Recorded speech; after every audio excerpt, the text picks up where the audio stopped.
Hi words welcome to the hit and real channel. இப்போ பாருங்கள், இப்போ இந்த ஒரு குதிரை சேலை நான் ஃபோக்கஸ் பண்ணியிருக்கேன் இல்லையா? இது உதயபூர் சிட்டி பேலஸில் அந்த காலத்தில் இந்த ஆர்மி செக்ஷனில் வந்து நம்ம இருக்கோம்.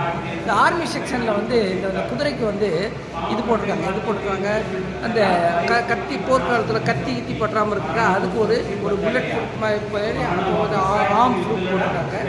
மூஞ்சியை பாருங்கள், இந்த மூஞ்சி என்ன பண்ணியிருக்காங்க கேட்டிங்கன்னா, யானை மாதிரி ஒரு ஒரு ஒரு ஒரு ஒரு யானை மாதிரி தும்பிக்கையில் வச்சுருக்குறாங்களா? இந்த தும்பிக்கை இருக்குல்ல, இது எதுக்குன்னு சொன்னால், தூரத்துலேருந்து பார்க்கக்கூடிய ஆர்மியாளர்கள் குதிரைப்படை இல்லாமல் யானைப்படை இருக்குது அப்படின்னு நினச்சிக்கூட வேணுங்கிறதுக்காக அவங்க வந்து இதுவாக வச்சுருக்குறாங்க. ஏன்னா அந்த குதிரைக்கு மூக்கில் வந்து இந்த இதில்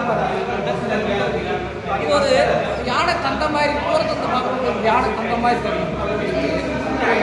ஒரு பொய் தோற்றத்தை ஏற்படுத்துறதுக்கு விரும்பியிருக்காங்க. ஸோ குதிரை